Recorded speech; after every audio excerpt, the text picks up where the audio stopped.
ladies and gentlemen, welcome back to Those Two Geeks. My name's Alex. You're going to hear Joe and Matthew in just a second. And if you're wondering why we didn't play our regular introduction music this week, as you may have guessed from the incredibly randomly descriptive title that I'll probably come up with in a minute, we are going to talk about our favorite live-action Batman movies.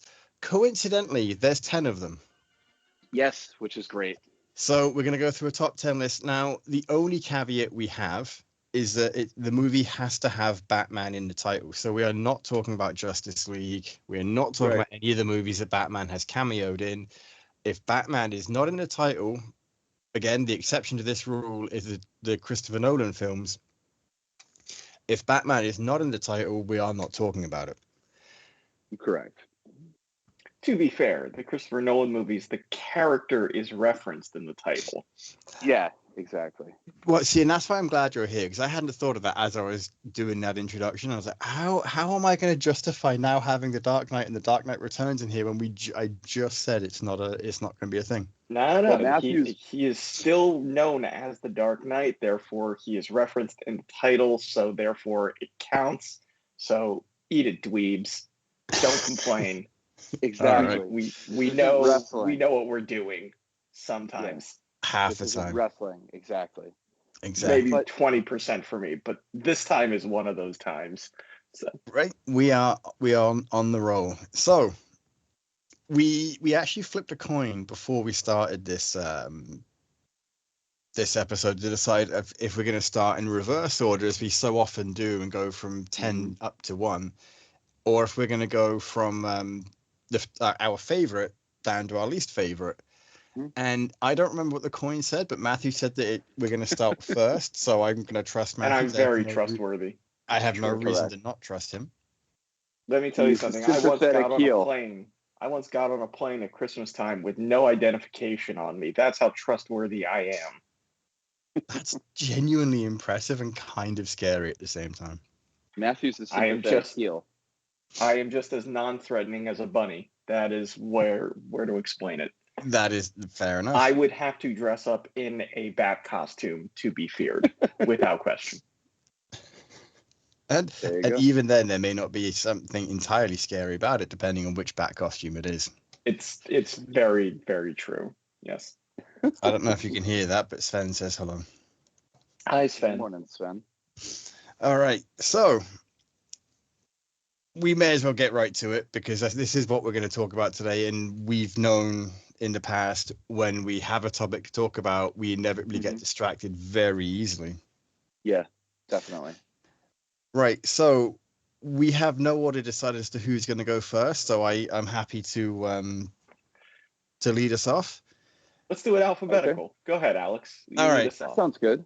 Yeah. All right, so I've actually divided my list into 3 segments, and wow. The reason for this, and this is like I was saying in the group yesterday, I don't know if I'm going to position this as what I'm most likely to watch again, what I enjoyed the most, or just what I think is objectively the most Batman-like film. Wow. So, because the list is different no matter which way you look at it. Yeah. In the end, I went with what did I enjoy? What is the most Batman-like film that I enjoyed the most? So kind of a combination of all of them, because ultimately, what I'm most likely to watch again is going to be the same as one of the other lists anyway. Mm-hmm. So that said, we also agreed that we're going to try and make a guess as to what you think my top 1 is going to be.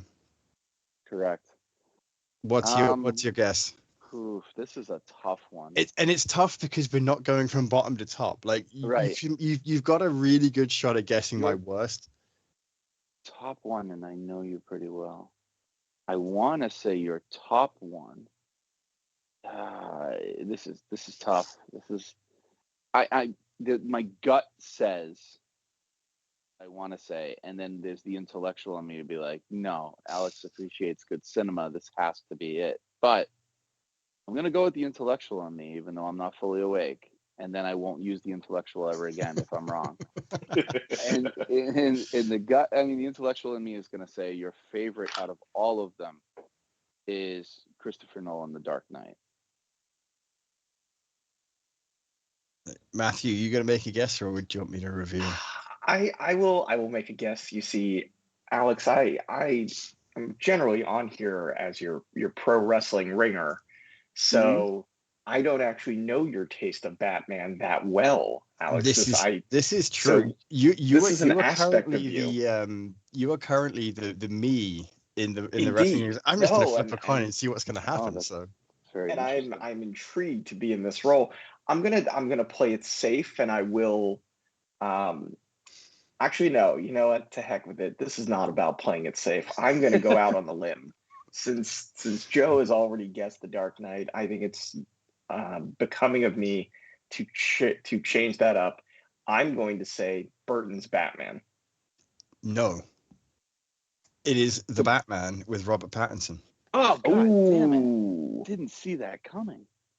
Ooh, very, very interesting. And so Wow. I rewatched leading up to this week. I rewatched a bunch of them that I wasn't sure on. And in defense to Joe, The Dark Knight had been my favorite, one of my top 3 favorite movies for a long time. I think that's where I'm getting stuck. Is when we first started, it was your favorite. It was a Dark Knight, but then Logan came out, so it kind of pushed it down a bit. And then we hadn't really talked about the Batman since the initial talking about it.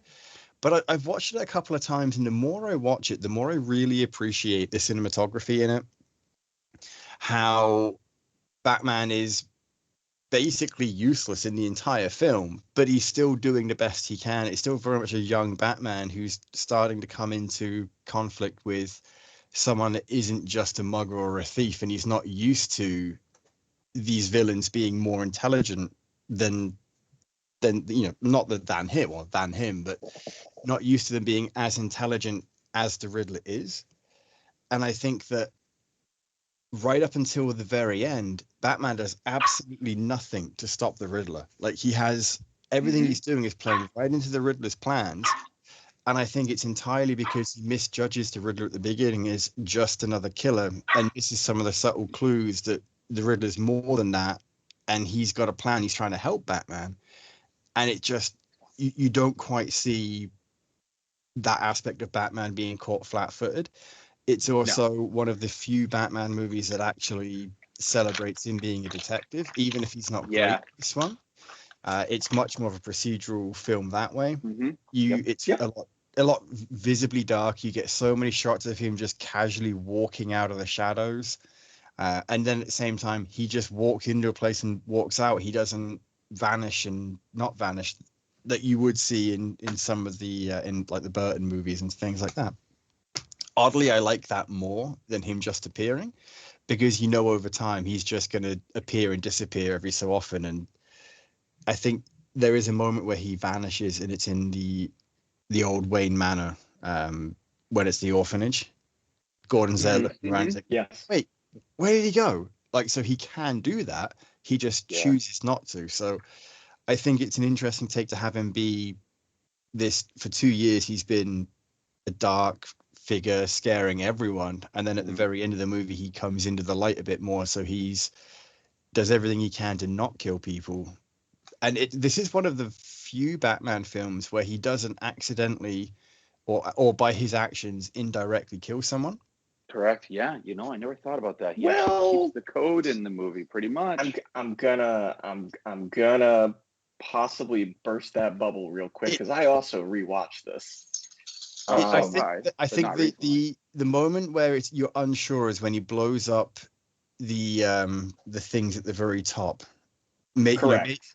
And glass on top of Gotham Square Garden, and it's falling on the innocent people. Yeah, that isn't ideal, obviously, but you don't see that. That obviously could happen, and also the where he's fighting them. Most of them are tethered on, and I think other than there's maybe one or two that aren't tethered on, but they destroy the score thing in Gotham Square Garden as opposed to doing it. So I'm gonna go with he didn't kill. I'm gonna say he didn't kill, because it's not alluded or portrayed at all like the other movies. Yeah, and I agree. He makes an active effort. He says to Commissioner Gordon, "No guns," and Gordon's like, "That's your thing, not mine." Yeah, and I would. Yep. Go ahead, Matthew. I'm sorry. No, that wasn't me. That was Alex. Yeah, no, that was me. Yeah, but so What a he's good first choice, though.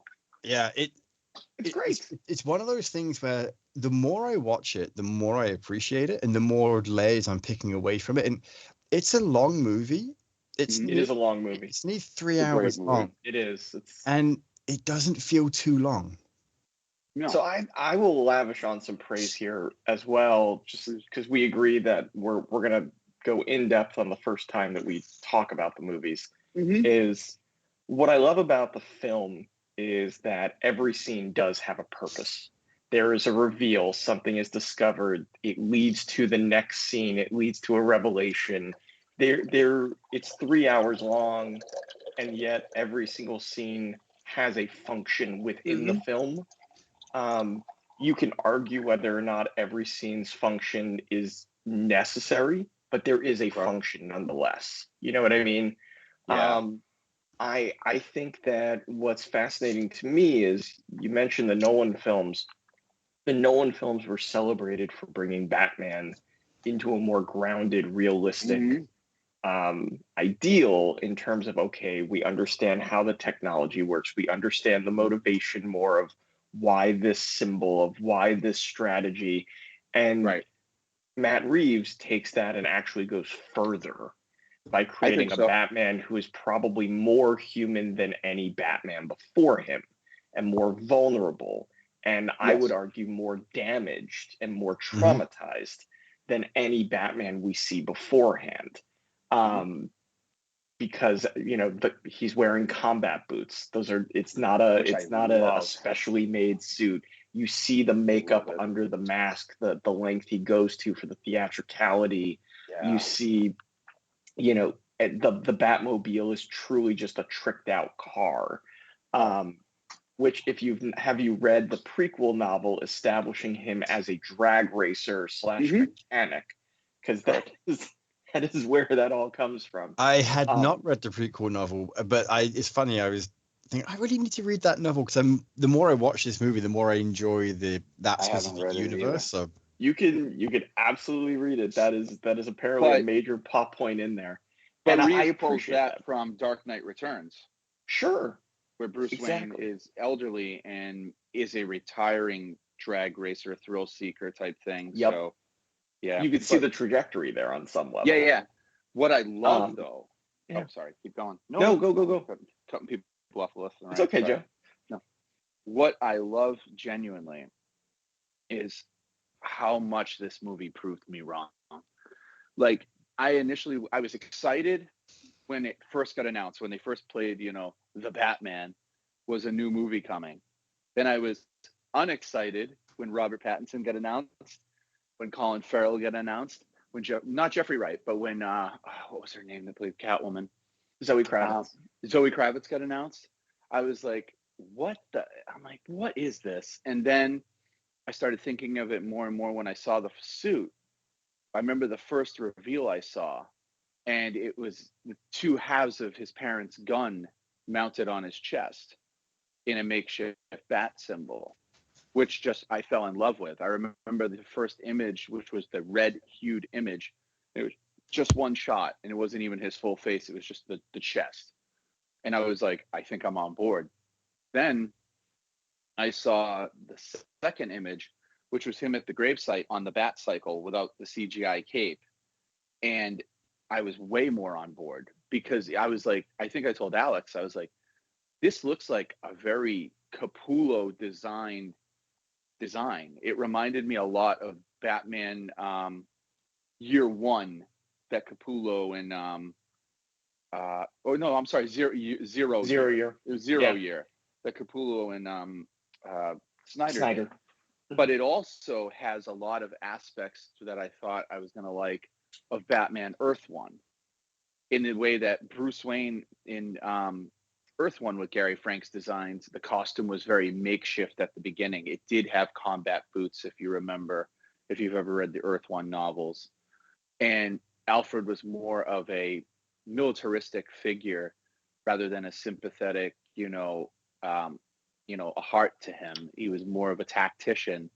And Penguin was the focus of that novel, but it was as a politician. So I like how Matt Reeves didn't go that route, because that's the route I thought he was going to go, with Cobblepot being a politician, knowing Bruce Wayne's, also, I'll just get that out there while I'm stuttering. I like how this is the first movie of all the Batman movies, if you think about it, that no one knew his goddamn identity. No one knew it, except for, I still go back and forth on, does the Riddler know? Because when I watched it, it reminded me a lot of like Hush. And I don't think he does. I don't think he does. Because right. he says Bruce Wayne is the one we didn't get. Yeah. They tease you very, very, very well in that in their confrontation.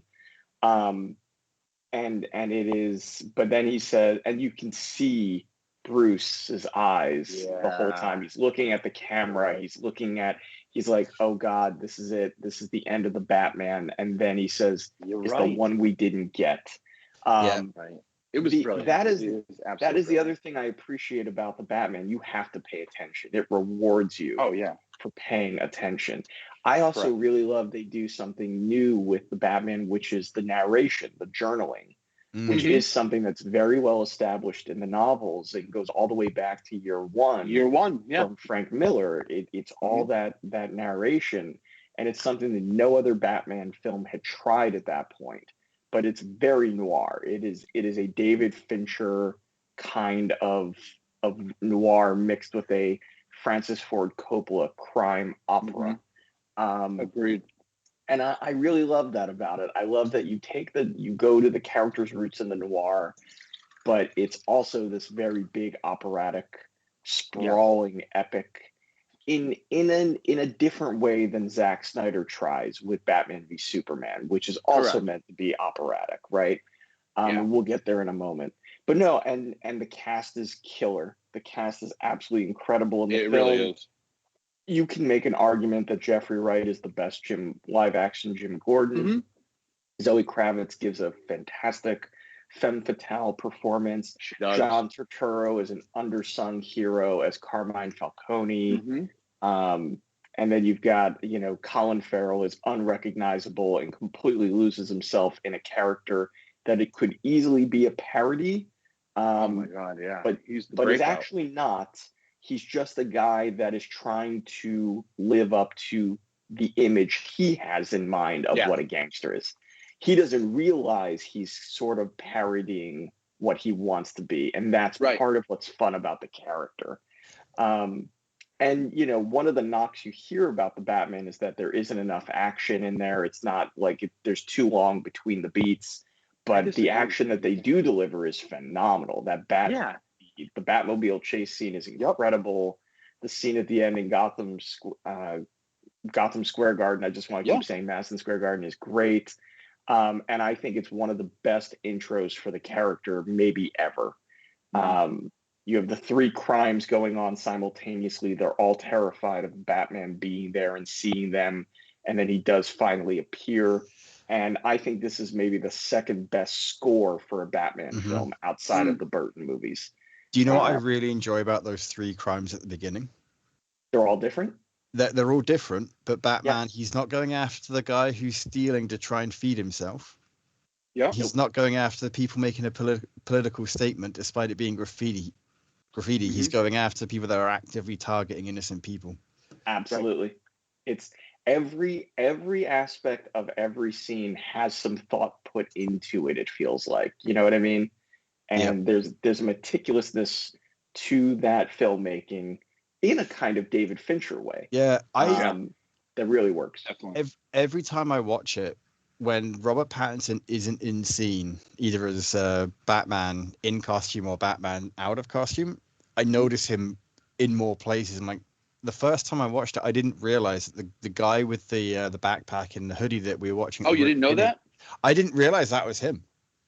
Yeah. I had no idea, because it wasn't until I'm like, wait, he's going in disguise as Batman by taking the mask off and just wearing and half, disguising himself in different ways. And I thought that was brilliant, that it explains how he gets from point A to point B and no one notices because he just takes off the mask. I thought it was brilliant.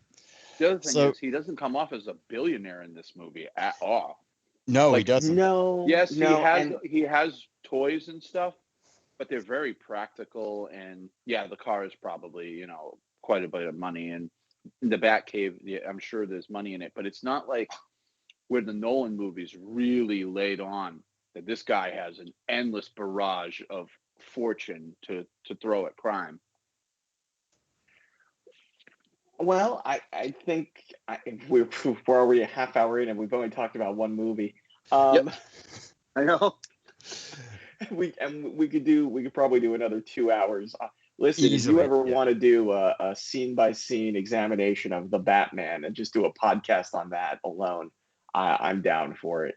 I think that there's at least 3 or 4 of them in this list that we've got that we could do that with. So I think for our sake is when we talk about it with one person, we've talked about it for everyone. I agree. Just say where it was absolutely. on our list. Just say where it was on our list. Yeah. I think that was what we agreed. So okay, Joe, you're up, my friend. Yeah, so I'm gonna put a pin in this one for now because we're gonna keep going. So it's phenomenal. I mean, it should be higher on my list, but I think nostalgia gets me. But okay. So I'm gonna make my guess, Joe, at your number 1, based purely on your nostalgia gets you. Mm-hmm. See, I wanted to say I was gonna say The Dark Knight by default, but I actually think you're gonna say Batman Returns. I'll go with that. Wow. Great choices, but my favorite is Batman '89, the first one. The reason the reason I said Batman Returns is my Christmas tradition. Exactly. I know you watch it for your Christmas tradition. I do. But this movie, so up until this, I think anyone really, their experience with Batman on the screen was Adam West and the Super Friends, and Casey Kasem and the other guy who did. He sounded like Adam West, but I found out recently it wasn't Adam West. The New Adventures of Batman and Robin animated show. So this was something far different, but this was my first one I saw in theaters, and I was 7. But when I went to see this movie just gets me on every level. I remember my parents taking me to this big, huge trip in Martha's Vineyard, which was like a big deal. We went to a really expensive, like beach house and all this and that with our friends. And it was the week before Batman was coming out in theaters. Now, I lived in Massachusetts my whole life, but like I lived in a really small podunk town at this point. And so we were all out with friends at the beach house watching, just having fun and, enjoying all the amenities. And I am sitting in the beach house and you see the TV on like the rustic TV stand, and the commercial for Batman '89 comes on. And I spent the rest of the week at the beach house begging my dad, could we go home? I want to go see Batman '89. And he's like, we spent so much money on all this. He's like, Joey, it's coming out Friday. We're going to leave Thursday. I'm like, I don't want to miss it. Can we please go home? We had to take a boat over here. Like, I don't want to miss this movie. He's like, it will be there. I'm like, I can't miss this movie. So needless to say, I got my way. My parents and I left the day early. And the funniest part in the world is I saw maybe 40 minutes of this movie when it was first released. It wasn't until a year later that I was able to finish it because I was so excited for this movie. I was very amped. I went with my buddy and my mom and my dad, my best friend and my buddy. And when Jack Nicholson came on after he transformed into the Joker, I made a beeline out of the theater so fast that my dad's like, we had to clock a land speed record. I found you somewhere in the parking lot way down by the mall. He's like, I couldn't even stop you. And I couldn't go back in. I was petrified. I was absolutely petrified. I couldn't figure it out. I was so petrified. I didn't mind Cesar Romero, but Jack Nicholson scared the shit out of me. And it was, I had to wait until, my friend came home. He slept over the night. My mom and him thoroughly enjoyed the movie. My dad was pissed he didn't get to see the rest of it. And I didn't go back for a year later. I didn't see it until it was on VHS. That's hilarious. And it is my favorite because I had every toy. I had everything. First of all, I just think the Burton costume is the best Batman costume on screen. I mean, there are others that are like closer to, comic accurate, but I just love this costume with all my heart. It has the stuff that I would maintain as my favorite Batman costume with the yellow emblem. And then it's just all black. It's just all black. And the Joker became one of my favorite things ever after this, ironically, upon the second watching. And I love the Batmobile. It was my introduction to the Batmobile. It was gritty. It was, deep. It was monolithic with like the way the scenery worked. And I rewatched the hell out of this VHS tape. I can't tell you. It's definitely the movie on this list I've watched the most by far. Yeah. This is yeah. like this is the iconic Batmobile for me. And ironically enough, it is not the movie on this list that I've watched the most. And the answer to that question is going to shock you. When we get to it. You're up now. No, Matthew. Oh yeah, Matthew. Yeah, it's for me. There's just not too much to really expose into this movie, other than what it did for pop culture. But as far as personally, I've said all my reasons. Yeah, no, I think it's a solid. Sorry, Matthew, I cut you off. No, you're fine. Go ahead. It's an absolutely solid choice. And when I was making my guess for you, it was honestly a case of it's going to be a Keaton film. Yes. And I didn't know which it would be based on. I didn't know how often you watch this one versus I know how often you watch Returns. Mm-hmm. I agree with what you said. It is a great movie. It still holds up today. The Tim Burton films both hold up today because the aesthetic is ever so slightly 1930s, still somewhat modern. Like it has a very timeless Tim Burton. It's like World's End. It's like not World's End. It's like the World of the Future, basically like what the animated series kind of did, where it exactly. Like it has this it's like World's Fair. That's what I was trying. Yes, it's like the aesthetic in Fallout. It's very timeless. Yeah, and it can be both very futuristic and not. So, correct. I totally understand why you like it. I think it's a great film. I will always have a chuckle at the fact he cannot move his neck. I know. I always find the migraines. Yeah. No. Now I'm eager to see what Matthews is. Yeah. But we're gonna guess, right? Well, I want to touch on absolutely. Please do. This film is. Sorry, Matthew. My apologies. No, it's fine.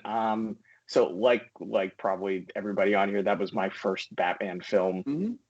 Yeah. As well, and I was I think 3 when it came out, and I was like you, Joe. I could not get through it. I was just too scared of Jack Nicholson.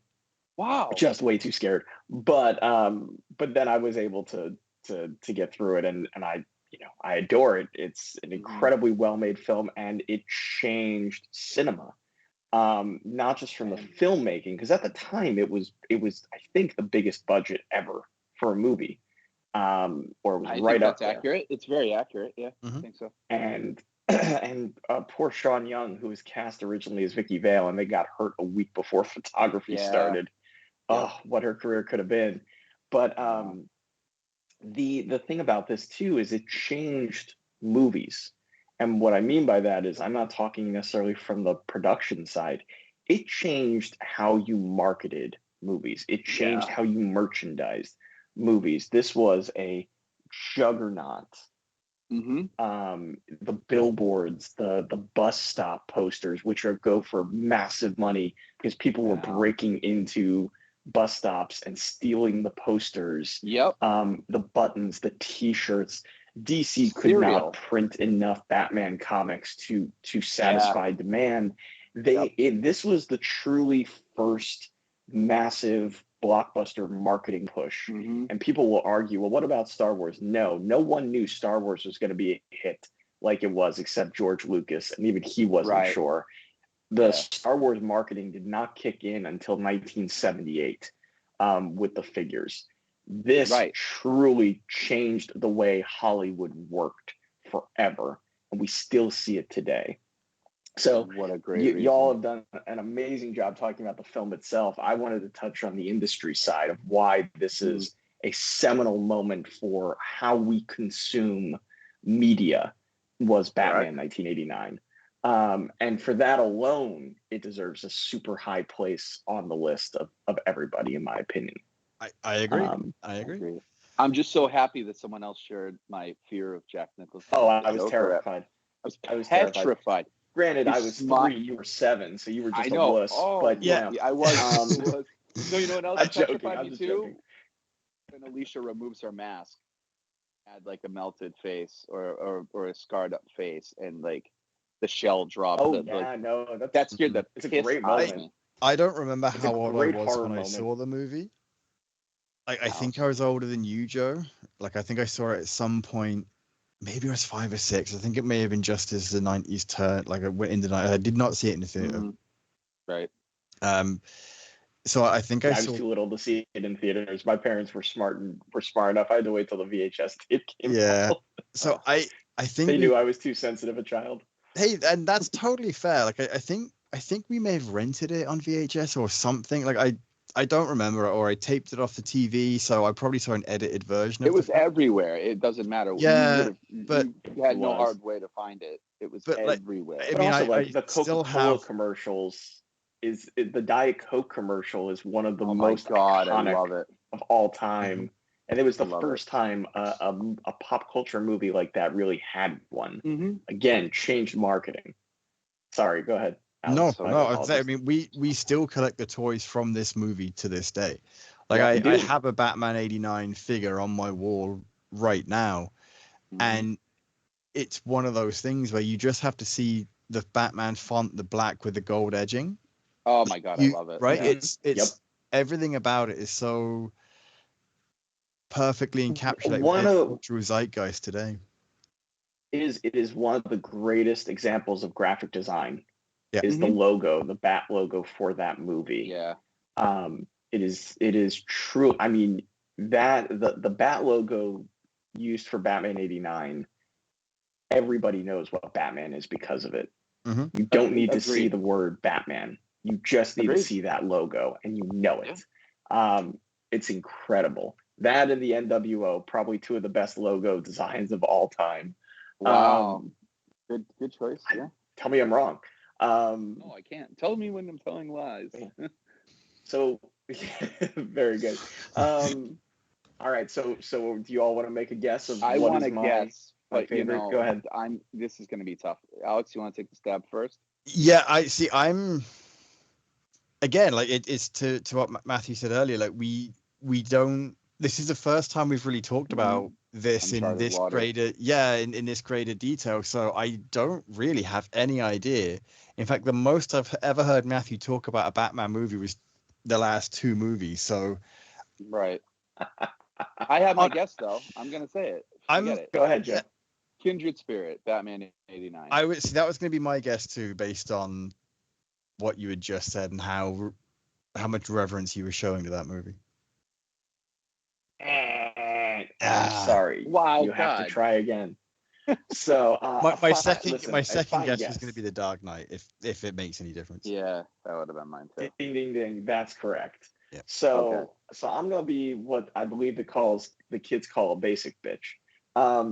So the Dark Knight for me, the Dark Knight for me is my favorite Batman film of all time, and I would argue the best Batman film of all time. And because it's not just about how it's well made, I would argue beyond that, in terms of pop culture, in terms of its impact on cinema and what has come after it. The technological aspects, that was really the first time a movie utilized IMAX film in a big budget blockbuster film, for what it's accomplished in terms of making pop culture films be considered cinema, in terms of breaking down that barrier, in terms of the quality of the performances. Also a very long movie, but moves. You know what I mean? Like you watch The Dark Knight and you don't really feel the runtime as much. No. Because it is at such a pace. And I don't think you get the Matt Reeves Batman film without The Dark Knight. Reading my mind, I literally was going to say if there's no Dark Knight, there's no the There's Batman. no Batman. Absolutely not. Absolutely not. I 100% agree with that. But this movie broke the record for how are many. incredible. Yeah, I mean the performances are absolutely amazing in there with Heath Ledger's Joker. Yep. Is honestly on some level, Alex, is what gives me the edge over the Batman is Heath Ledger's Joker. Yeah. Absolutely insane.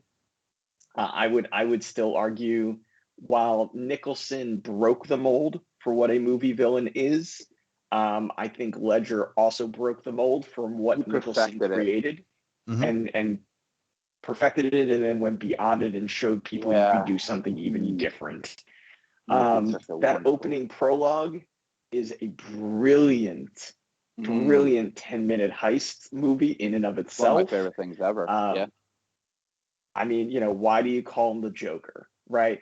I also think it is one of the most quotable. It changed the way you marketed film from a digital standpoint. The websites, the Easter eggs, the scavenger hunts that they did, all the activations. You hadn't really seen that much. And The Dark Knight changes that. So I will go with The Dark Knight. I think it's one of those films that people now like to go back and sort of like, well, we all thought it was amazing at the time, but now let's be honest, there are flaws. And it's one of those you say that, but then when you watch it, you are completely engrossed in every moment of that movie. You never aren't engrossed in it. Yeah. You're never not engrossed. Every character has an arc. Everything has a purpose. The fake out with the death of Rachel Dawes was brilliantly executed. Yeah. It is still one of the greatest one-on-one hero-villain scenes of all time in the police precinct with Ledger and Bale's Batman and Joker. And it's still quotable, just like the 89 Batman movie that is so quotable. Why so serious? How I got these scars. Yeah. You still quote that movie today. People quote it who don't even realize they're quoting it at this point. So for me, it's kind of the culmination of everything all the films have done before it, while still perfecting it as a film itself. So that for me is where The Dark Knight goes. Okay. I agree. I obviously didn't choose it as my number one. Shock. I'm gonna spoil, it is my number two, and the reason that Batman is my number two. So right, so the reverse that, Alex. Yeah, so the reason I bring this up is that it was within a hair. I agonized over my number one and number two choice all week, and Heath Ledger the driving spot for you, or not enough? No, it was honestly, it came down to the fact that if I had to pick a flaw out of all of it, it was the fact that there was I can't remember what it was. So there was something about Christian Bale's. I don't know. Voice. No, it wasn't even that. There was just something about Robert Pattinson that drew me in as Batman, as Bruce Wayne, as being more damaged, and I think it was an unfair comparison, but I needed to find something to balance it with. Sure. And the reason being, this is a brilliant movie. I said earlier, this has been in my top 3 favorite movies for so long. And in 5 years, will the Batman will I still rank that higher than The Dark Knight? I don't know. But I've had depends on the Batman sequel. Exactly. I've had 2 years with the Batman, and I've had almost 10 with The Dark Knight, and I still rank that insanely high on my list. Almost 10, didn't it come out in 2008? It came out 2008. 2008. So yeah, almost 10. 16 years. Yeah. Oh Jesus! It's 16 years. You're right. We're rounding bases to hit 20 years with the right. So it's currently not 2016 or. So, but yeah, so we've had almost 20 years with The Dark Knight, and it still holds up in every way, shape, and form. Heath Ledger is still, for my money, the best portrayal of the Joker on screen. Agreed. If memory serves, he is the first actor to win an Oscar for a comic book portrayal. Correct. Posthumously. Yeah. Yeah. Whether he would win it if he hadn't passed away or not, I don't. I still think he would have won it. I think he. I think he would have. Successful. The cynic in me is like, no, they only gave it to him because he died. No, I don't think he did, because his death had nothing to do with the movie. Like slowing down, like the first weekend, I remember it was like 100-something million over the short weekend. Then it was 300 million, 400 million, 500 million, all while it's in the theater, 600 million. And this is before like Marvel movies where we're used to the 700 million mark now. Yeah. Yep. Nothing like this had come out. Just to say, it went over $1 billion. It made over $1 billion. It's insane. Like in the theater the first week. Yeah, I saw it 8 times. I've never seen a movie more times in theaters than I have seen The Dark Knight. Yeah, no, this was the most I've seen a movie too, 5 times. I'm not gonna lie, I cried. This movie, me too. The first time. I cried, and I didn't just cry because of the emotion. I cried because for me, this was the pinnacle of seeing the character I love on the screen. And I remember the moment that got me. It was actually the Hong Kong scene, and you see him flying, like gliding on there, and the terror of the guys and how he was fighting, and it got me emotionally because I stopped for a moment. I thought, oh my God, I'm seeing the character I love in the way I've always wanted to see it perfectly portrayed. And I don't feel like I ever have to make excuses for being a Batman fan ever again. Great call. Right? Like, Great call. that was it. Really hit me emotionally as a fan of like, I'm seeing my character really on screen for the first time, and just how much that meant to me. Really got me teary-eyed. Credits, right when he's closing credits were driving brilliant. off on the tumbler. Oh yeah. Like you hear that dun. Yep. I fucking, when the lights came on, I was like, oh shit. Because it wasn't a sad scene. I was just felt like I'm that passionate of a Batman fan. Yeah. That it just got me. But I will argue that it was the weakest. Bruce Wayne was the weakest part of this movie. To me. I do think it falls into that trap. I agree. Because everyone, Maggie Gyllenhaal, who I was a fan of before this movie, because I love Donnie Darko and I am a huge Jake Gyllenhaal fan, I had the expectation on Maggie Gyllenhaal. I like Katie Holmes, but I think Maggie Gyllenhaal should have been cast in both movies because she was far superior. Aaron Eckhart as Harvey Dent. We didn't need Two-Face. We didn't. I will say that. I think that's what did it for me, is that the Two-Face didn't make it to the next movie. I would have preferred him to have been available for the next movie. People argue, they go, oh, the tacked on part with Two-Face at the end. It's not tacked on though. It's not tacked on at all. It's very important. Not tacked on. Yeah, it absolutely needed to be there. I would have much preferred him to. However, like, I understand from a storytelling perspective why his story began and ended in that movie. Without question. Like 100% understand it. I just wish. How about the Jim Gordon fake out? Phenomenal. And see, the thing about the Two-Face that gets me, and then I know we got to move on, but the thing about the Two-Face thing that gets me is really what people complain about Two-Face, in my opinion, comes down to, we loved it so much, we wish we got a whole movie out of it. Yeah. It left you actually wanting more Two-Face, and to have seen that story even breathe a little bit more, because you just wanted more of that character because they did such a great job. But from an overall perspective of the arc they were telling of why Batman needs to go away, or why Batman needs to can no longer be as public, so to speak. Yeah. And the idea of symbolism and what Batman can be versus what Gotham needs to be, and what makes a hero that they examine throughout the whole movie. It absolutely works. It absolutely works. This is a movie where you see, where you see Bruce, his major drive is not to be Batman. No. His major drive is to get to a point where he doesn't have to be Batman anymore. Absolutely. He's not so damaged and driven that, like, he only has the mission and that's it, and it's the mission. No, he's like, I want to do this to the point where somebody else can friggin' take it off my hands, and then we don't need to do this anymore, and I can live my life.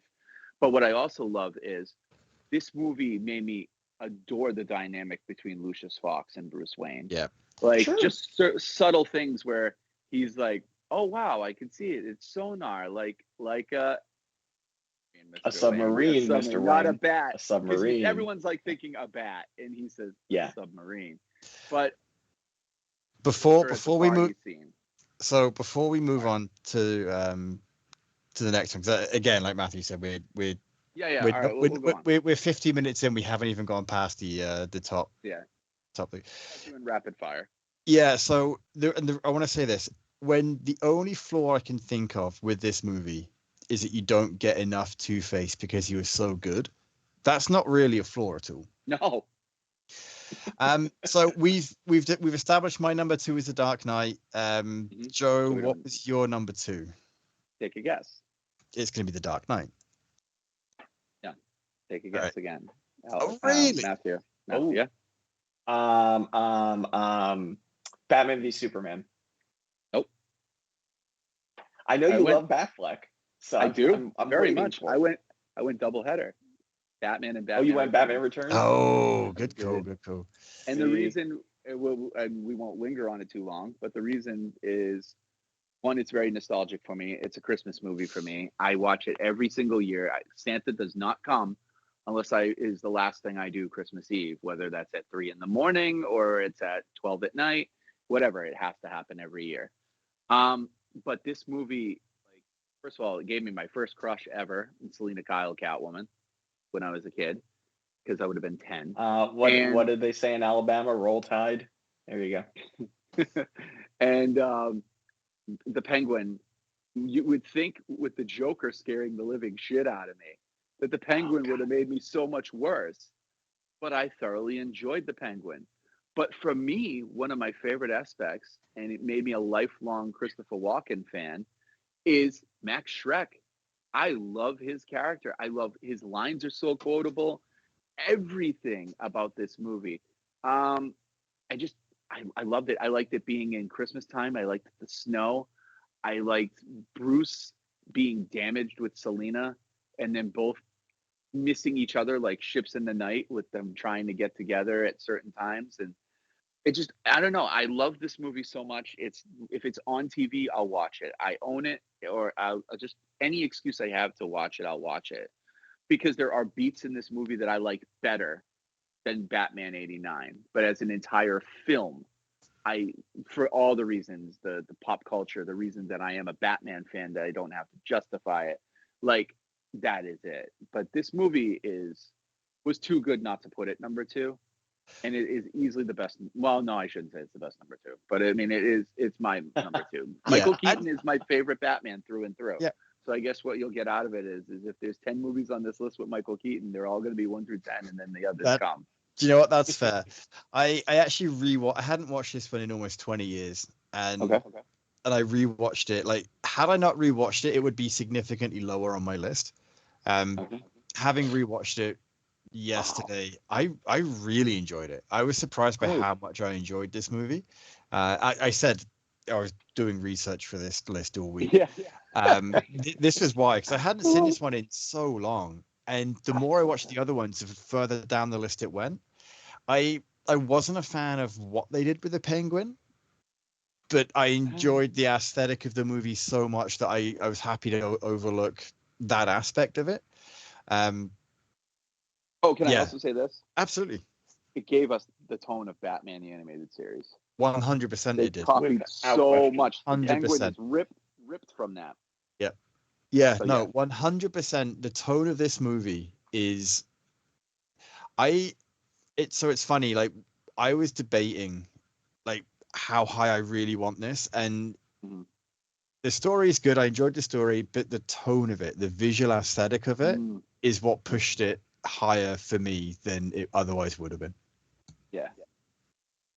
I mean, I love the film. I think of the 2 films, I think Keaton is more confident and more settled in as Bruce and Batman.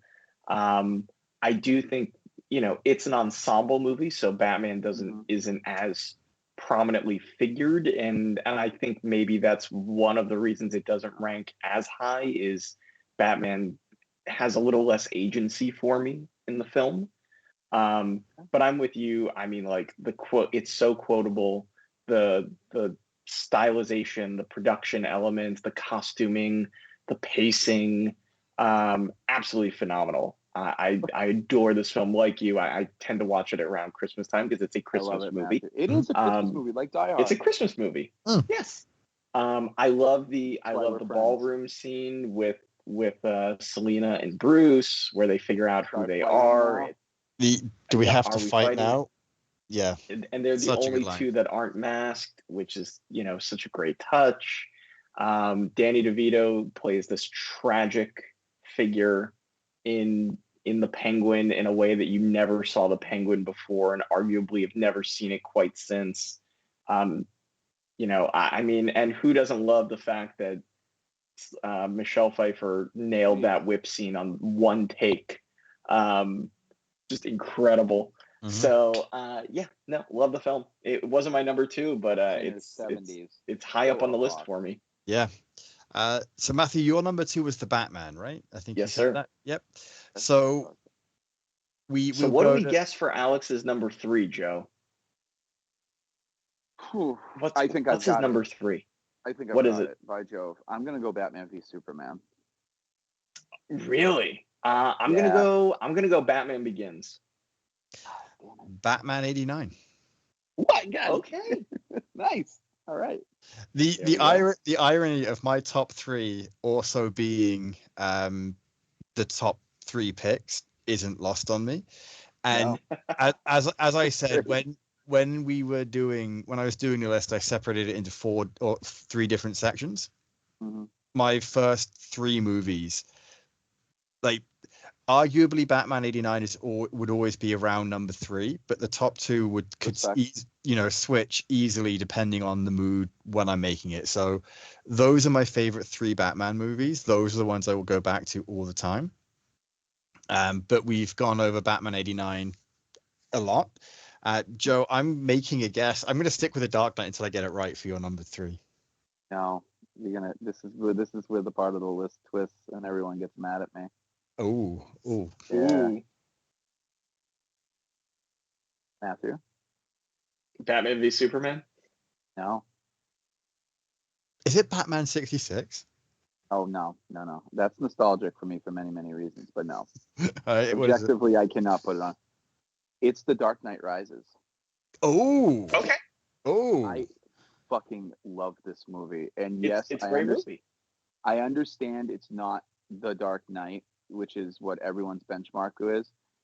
Dark Knight would be my benchmark for that series if this was never made. This movie, for me, I got to see Talia on screen, and I knew it was Talia the whole time. I got to see Anne Hathaway prove me wrong as Catwoman, and I have been the biggest Nightfall fan since '92. So to get Bane on the screen and done in a really good way, I don't care. You can talk about the sound of his voice. I don't care about that. Because what Tom Hardy brought to that role was a cerebral presence. He was menacing as all hell. And it just made sense the way they did it. They took the Ra's al Ghul story and they brought it full circle. And I would say that this movie might have lost its placing had there not been that 30-second fever dream or hallucination of Bruce in the cave with Liam Neeson coming in goes, I told you I was immortal, because I adore Liam Neeson. He was the perfect Ra's al Ghul. Perfect. He was an excellent Ra's al Ghul. But I absolutely agree. Tom Hardy was so good in this movie. That scene, I'm like, how are they going to do it where Bruce and Bane fight? I didn't think it was going to go down like that. I mean, the comics, it's one-sided. He gets his ass kicked. But Bruce gets mutilated in this. When he's punching him and the cowl is breaking apart with the graphite bit by phenomenal. bit, and you have the water dripping down. You have Selena watching on. The only thing, maybe now because of the Batman guess with the Riddler, maybe you guys can correct me on this. Does she know he's Bruce Wayne? I mean, because he clearly freaking says it. Does she know? I think that's where it's confirmed for her. Or is she too far away? Yeah. I think that is where it's confirmed for her that he's Bruce. Yeah. That moment, the moment that she discovers he's Bruce, never is quite super explicit, so it's kind of missed by a lot of people. But I think that is where it is. Also, such a great culmination of Nolan's Batman trilogy. Without Ledger, which threw them for a monkey wrench, I still love this movie. Ledger would have added to it because they said it would have been the trial of the Joker. That's what it would have been. And then I don't know how this would have fit in. But I like how this is Batman's worst nightmare. His arsenal, his mission turned on him. And it was turned on Gotham. Turned on Gotham. Turned on the city he wants to protect. No, everything he did to build it up got taken away. Yeah. And I liked how he was like a what's it called? Howard Hughes Bruce Wayne at the beginning of the movie.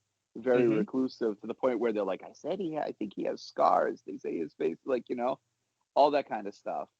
And man, the scene where after he gets the pneumatic leg brace, and you first see him where it's like the police chase and the lights go out, and then you just see boom, and the bat pod go by, where it's Batman's return after 8 years. Holy shit, man. It just always got a great applause every time. It gives me chills. And the cop saying, "Oh, you're in for a treat now. You're in for a treat tonight." Exactly. Yeah. See how ingrained it is. But people shit on this movie, and I adore this movie. I'm surprised it's as high in your list as it is. However, I agree. Like there's something missing about this in comparison to The Dark Knight, and I think not only is that it is 100% Heath Ledger that's missing, and I think that the plan that Nolan was crafting for his overall 3-movie trilogy was more screwed over than we'll ever realize because Heath Ledger passed away. Yeah, but I also will say this too. Let me say this, and then we can move on. If they're gonna do a Robin in a Batman movie cinematic universe, even though he wasn't Robin, but they were like, "Oh, I think you should use your real name, Robin," at the end as a nod. This was the way to do it for me. Agreed. Because I like Joseph Gordon-Levitt a lot, but this one really sold me. Like that's why I hate so much he was Cobra Commander. It really bothers me. But that one scene where he goes, I recognize that look. But he just walks over to Bruce and he's like, "I know you're Batman." And he's like, "What? I don't know what you're talking about." And he's like, "No." He's like, "I recognize that look." He's like, "That look, when you're going through pain and you have to put on the mask." And he said, "Well, you came with the cool car and the hot chick and all the, the flashiness." He said, "But it was the same look that I see in the mirror every day at that point that I knew that you were him." Like that orphan trait where it's like a Jason Todd origin, but they gave it like a compilation where he was every bit Dick Grayson because of Bloodhaven as a detective and a police officer. He was every bit a detective as Tim Drake was, and he was every bit a tragic figure as Jason Todd was. He was a culmination of all 3 Robins in one. So good. Yeah, yes. It was well done. And it gave Bruce, if you believe, it gave him his final happy ending, where Alfred said he was going to do what he was going to do. And I adore that. And I fucking love that so much. Just I really appreciated that they gave, because Bruce doesn't always get a happy ending. Exactly. And to get that, and I will make the bold statement. I will say Anne Hathaway is my favorite portrayal of Catwoman. I think she was great. She was incredible. Selena Kyle's not Selena Kyle. Michelle Pfeiffer is my favorite. Always will be. But for me, what I love about Hathaway is she was so good at the manipulation. Yes. In terms of like the scene in the bar where she's screaming. She's screaming and then turns it on and then leaves so confidently. And I'm like, my gosh, really captures, really understands the survivalist that Selena is. On so many levels. I really love it. And I'm with you. I think it's a great film.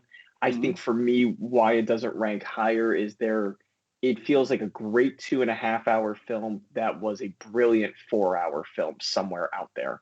Yeah, there should be a longer cut. Yeah.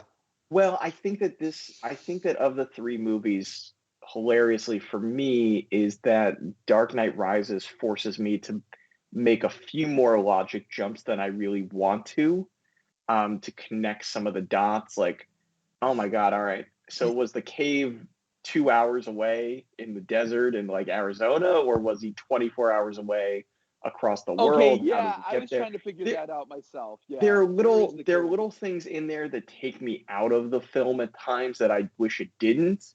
And so it's a big sprawling, epic. The Tales of Two City reference at the end is very on point for what this film is structured to be. So for me, like it's so ambitious. I love it. I love so many things about it. But as compared to Dark Knight and even Batman Begins, just sticking with Nolan, it just asked me to make illogically more times than I wanted to. Mm-hmm. But that's the only reason it doesn't rank higher. But I love it, and I think I think the expectations were so impossibly high. I don't think anything Nolan could have given us would have fully satisfied people. I agree. I think, and then we'll move on to your number 3, Matthew. Sure. Yeah, we will. I think that my number 3 is Batman. We're in this for the long haul, so guys. it's fine. We're in this for the long haul. We're not leaving this. Well, I'm Batman 89, so yeah, we can move on to number 4 after this. So I think with the downside to The Dark Knight Rises is that The Dark Knight was so good. Correct. Agreed. There's no way it could have gone better than that. So do you still want to guess my number 4? Or do you want me to just reveal it and we can? I want to go for it. You want to guess it? Go ahead, Joe. I like the guessing. Joe. I'm gonna go Batman v Superman. No. God. Okay. That makes me happy personally. So, all right. Number 4. Is it Batman Begins? Yes, it is. And the reason for this is that after Batman and Robin, like I will talk about that one eventually, Batman Begins, it reset everything. It came at the right time for when people were just starting to get back into superhero movies. You had X-Men, you had Spider-Man, and the taste people had Blade. Oh, no, you had that before. Never mind. Sorry. Yeah, but so the taste people had from Batman was George Clooney, and then you get this. What and a taste! Like you don't see Batman for almost one could make arguments on this, but you don't see Batman over in costume for an hour. Yeah, it's so long. Yeah. But you see it makes sense how it takes shape. You see all of these things. There's a bit of not many flashbacks, really. It's all kind of chronologically. And you just see him become who he is until right at the end where I'm not going to kill you, but I don't have to save you. Yeah. One can argue the truthfulness to the character of that, but at the same time, Batman has left Ra's al Ghul to die because he assumes he'll come back. Mm-hmm. So even though I'm not that upset by that. It's just the way it's told, how everything comes about. It was a absolutely brilliant first chapter in what we knew was going to be a continuing story. And without Batman, you're not going to get The Dark Knight. Here's the thing with Batman Begins. You don't get Iron Man without Batman Begins. Mm-hmm. You don't get a lot of... Yeah, you're right. You don't get the Arrow TV. You don't get the Arrowverse without Batman Begins. Mm-hmm. Like, similar to what Burton did in terms of changing filmmaking for comic book movies, this, again, changes filmmaking for comic book movies. Everybody afterwards was like, oh my God, we can make a comic book based film that actually feels grounded in reality. Mm-hmm. We can tell a human story of trauma, of characters who have actual true psychological flaws that they deal with that propels them and have real grounded emotions driving them forward that are not, and you don't get that without this movie.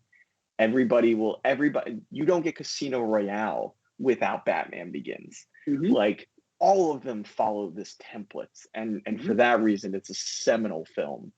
And I think it's a great number 4, Alex. I loved it. Changed my. It brought my faith back in that you could do Batman movies again, like you say. It revived the franchise after like 18 years.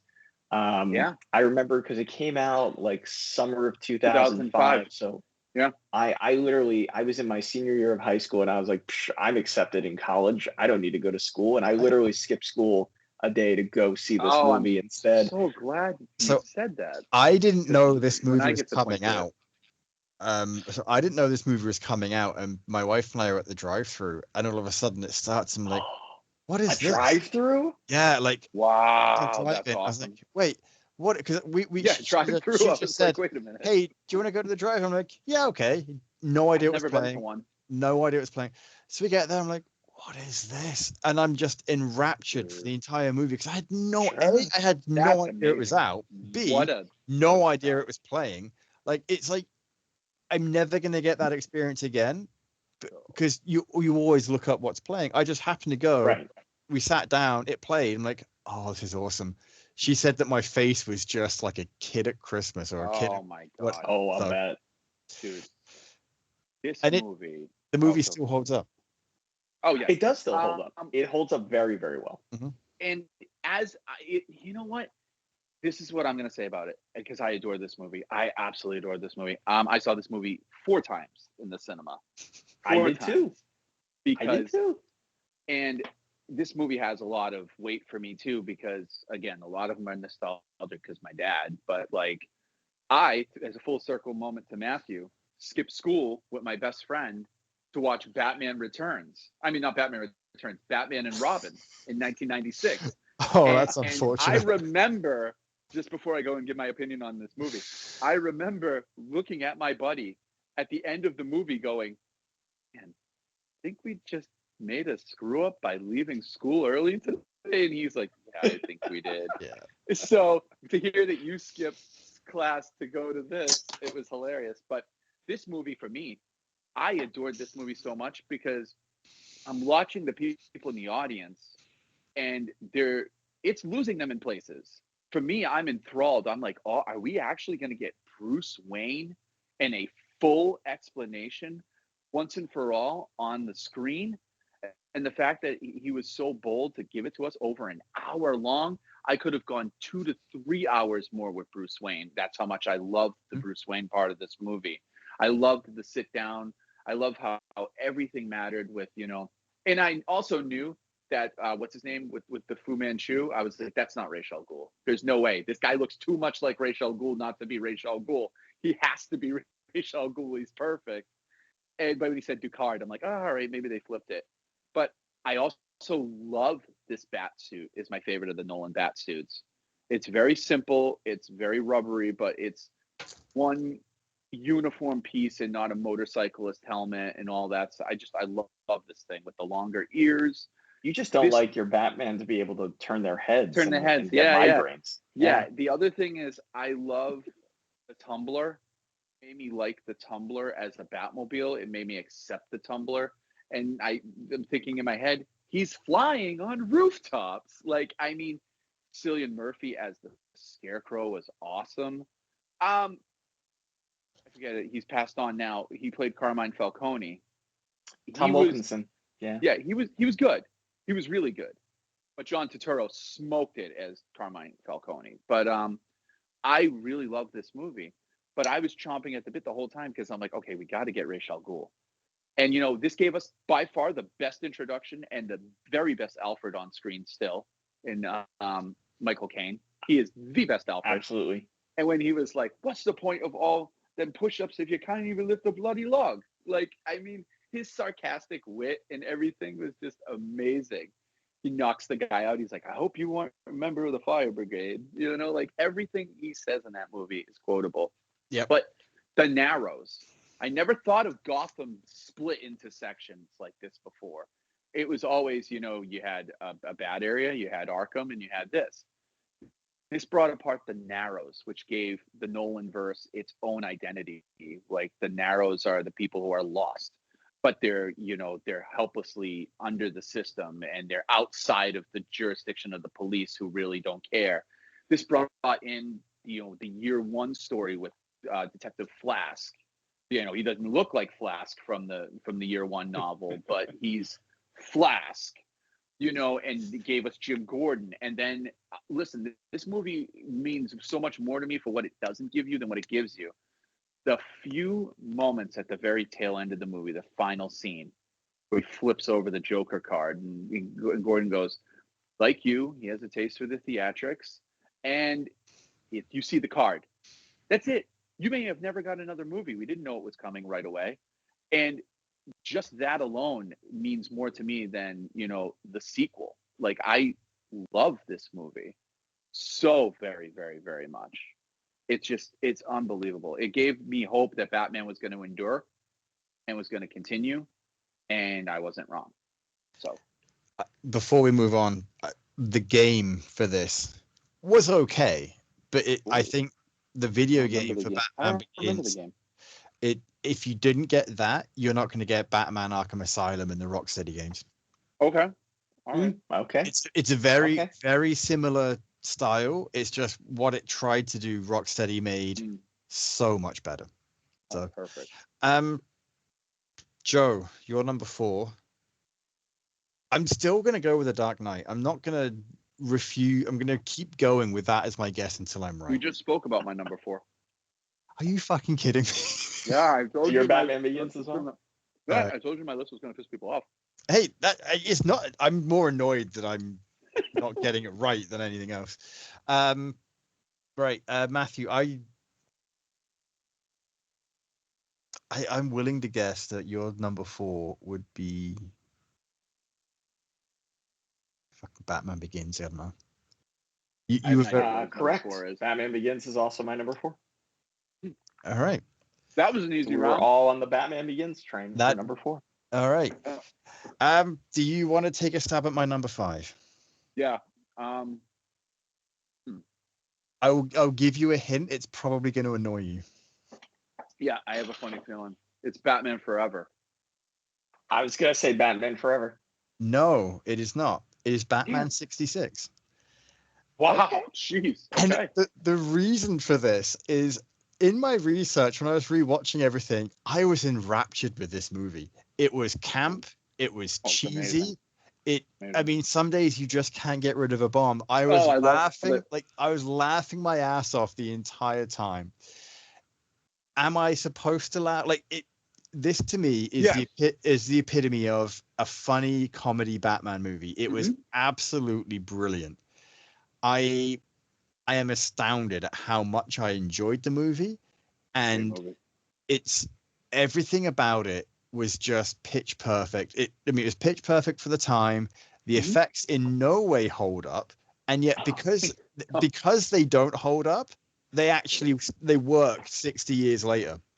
It is, I think, right now it's a sweet spot for Batman 66 at this point, after you've got all these other great Batman films, that it just, you can watch it, you can enjoy it, and you don't need to pick it apart.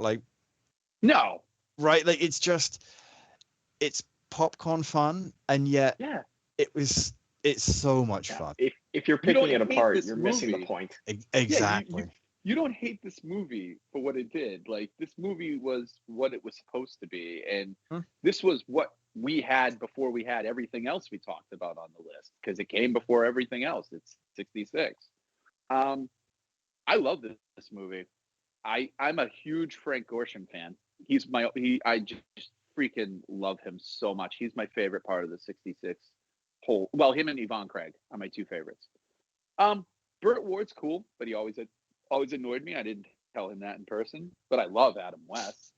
And I love this because this reminds me of every time I see the Batman animated episode, Almost Got Him, I think of Batman 66 with everyone in the villain's hideout, because the colorful, bright villain's hideout where everyone comes together and they're sitting around a table, it just gave you that. It was very comic booky in a campy way, but it was very comic booky, and it gave you some cool fucking designs. You got the Batboat, you got the Batmobile for the '66 Batmobile is one of my favorite designs of all time. The black and red, and Yep. just before, I love it.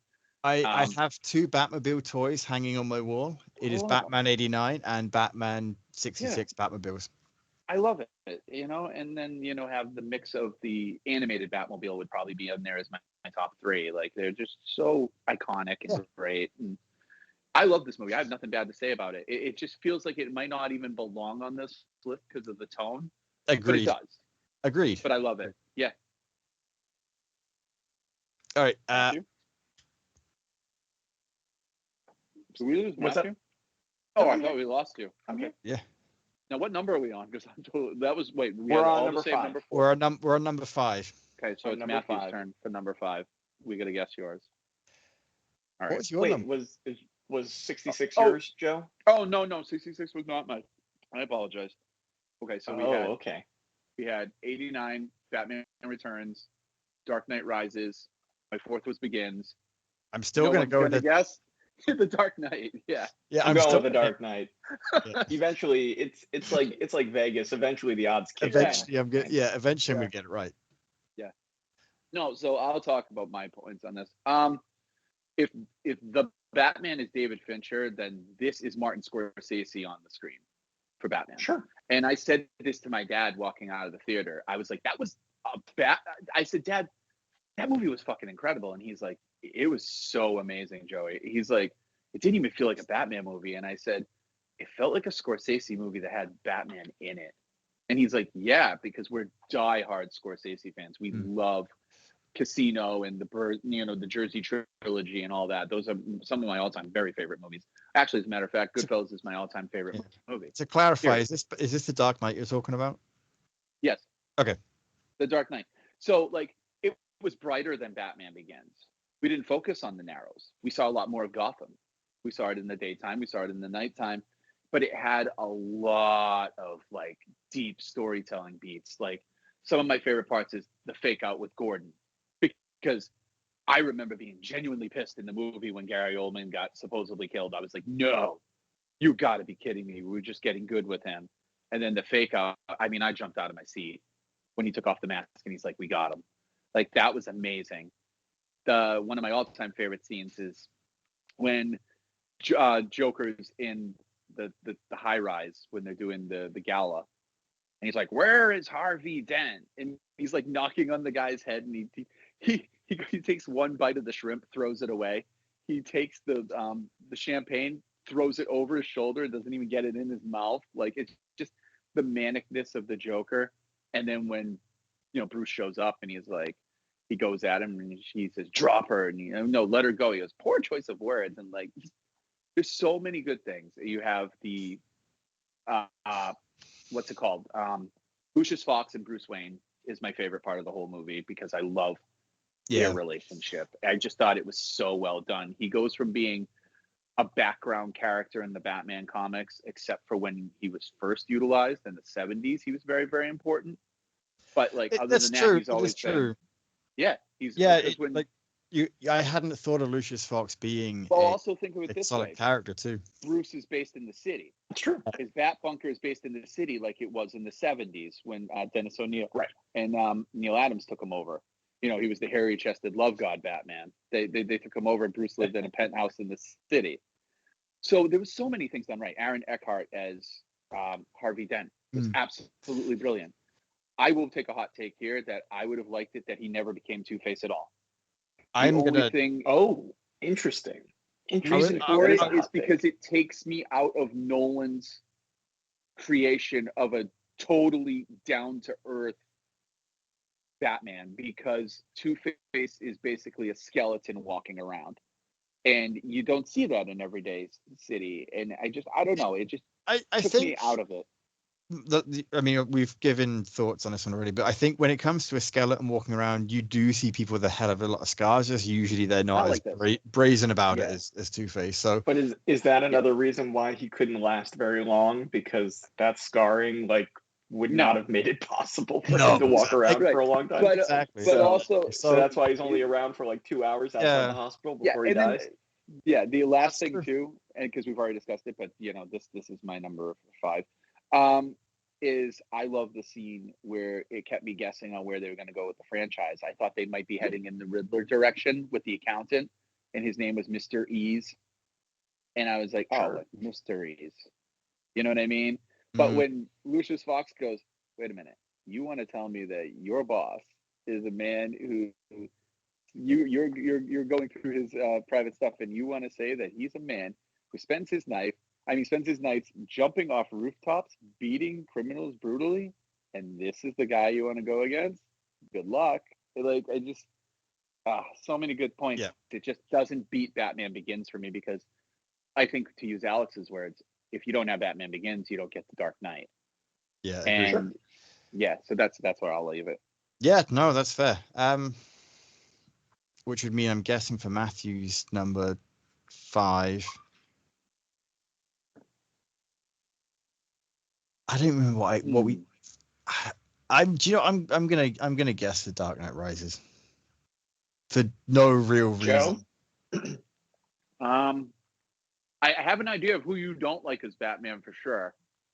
You know what? I'm gonna go outside the box, because you are a creature of nostalgia too. I'm gonna say Batman Forever. Returns.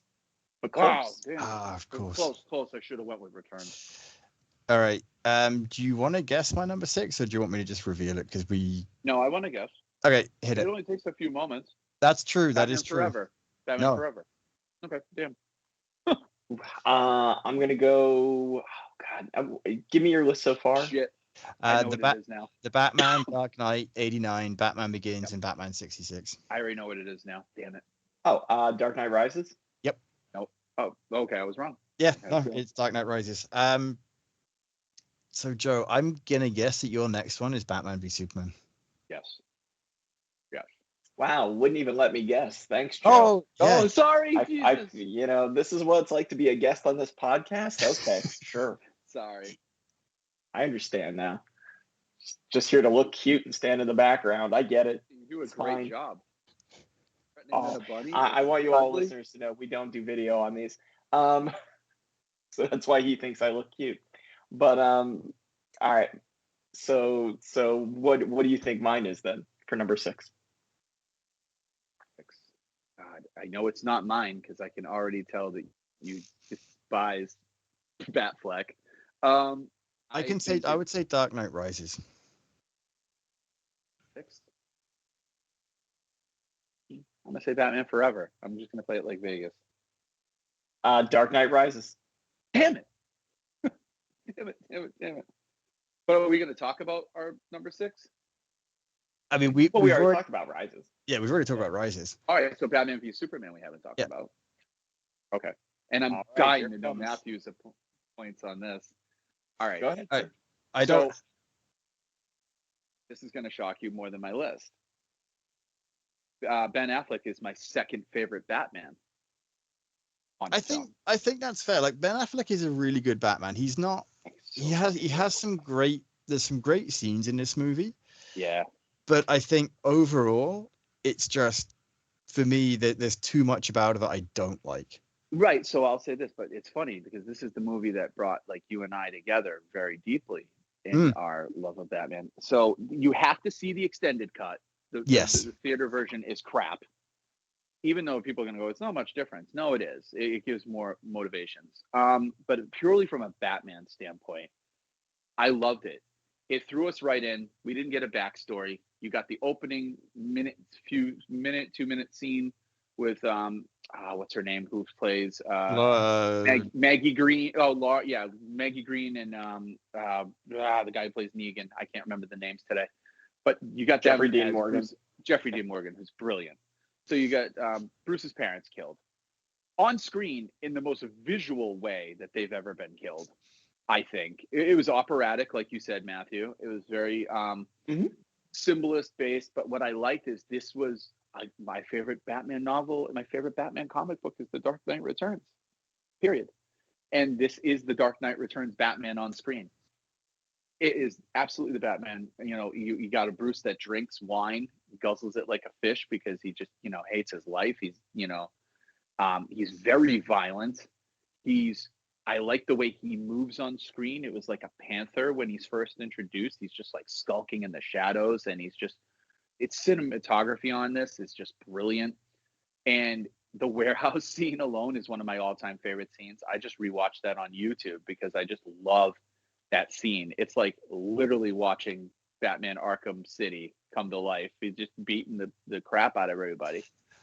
But I just think, when I think of the character of Bruce Wayne, and I think of like an older Bruce Wayne and what he would visually look like, Ben Affleck, when I saw him on there, I'm like, that's him. It's the same way that I think Daniel Craig's a better James Bond, but I think Pierce Brosnan, when I hear the word James Bond, the face just sticks with me. It's like what it's supposed to be. I love the Batman interpretation. You took a Batman who's extremely dark and very untrusting, and they didn't explore it too much because, let's face it, this was Superman Part 2 with Batman in it. They shoehorned Batman in it. Well, they shoehorned Wonder Woman in it, but they amen to that. They shoehorned Wonder Woman in it. But this was a good movie. I mean, it gave me. If you look at it from the standpoint that I always looked at it, that Jesse Eisenberg wasn't playing Lex, he was playing Lex Luthor too, then I have more respect for this movie. I think you hit on one of the key reasons why this movie is, I haven't spoken about this movie yet, is that I will go back and watch the warehouse scene. I love it. On YouTube, and I watched the beginning bit on YouTube. And honestly, that's pretty much it. Like you don't watch the "Do you bleed?" I love that. Like it's great, and Ben Affleck is a fantastic Batman. So good, but absolutely as a Batman movie, this is this is more of a Superman movie with Batman in it for me. Correct. Than it is anything else, and it only made the list because the name was in it. Absolutely, it did. Yep. Okay, Matthew, I think Ben Affleck's Bruce Wayne is my favorite of any live action portrayal. I would have without to say, question. I agree. Ben Affleck as Bruce Wayne is my favorite Bruce Wayne, period. I thought his casting was brilliant. Yeah. Especially like where Affleck was in his career and his life. Like, to your point, this is the Dark Knight Returns Bruce Wayne. Yeah. Hands down. The best example of that interpretation of the character. I love the scene of him in Metropolis at the beginning, rescuing as many people as he can. I thought that was spot on for who that character was. So I will argue this is my favorite Bruce Wayne on there. And other than that, I got no love for this movie in any way, shape, or form. This was, to me, this is the same reaction you had when you saw Batman and Robin, Joe. That was my reaction to this, was like, oh God, I think they just ruined Batman. And I need to accept that for the next 10, 12 years, I'm going to hate any and everything with Batman in it. And that's going to suck. I literally at one point because I went opening night, I had my tickets. I was there. So did I. I was so ready for this. Yeah, me too. I saw the reviews weren't good, and I was like, well, maybe they just don't understand it because Snyder has a specific vision. Like I really put up the justifications to be open-minded, and at a certain point, I literally accepted. Okay, they're calling them Batman and Superman, but these are not Batman and Superman for me. Okay. I just couldn't do it. Now I will give you this. I've never seen the extended cut. To Joe's point, Matthew, the extended cut is it's a vastly different movie. It is significantly superior, and the actual story makes more sense. Lex makes sense. Period. Yeah. I was gonna say makes more sense. Makes any sense? Like it's just the way in which it's edited. The pace, like everything about the extended cut is better. If we were talking about the theatrical cut, I would have the argument of I would give you a top 9 and that would be it.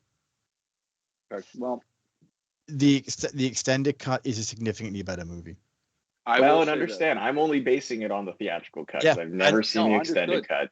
That makes sense as to what you're saying. So So are you saying Did I need you to go like- out and find the extended cuts and actually Yes. watch the extended Yes, cuts? you do, but don't get mad at us if it doesn't change your life. Yeah, Here's my problem. Here's my problem, guys. And this is finding the this is the extended thing. cut on digital is actually very difficult.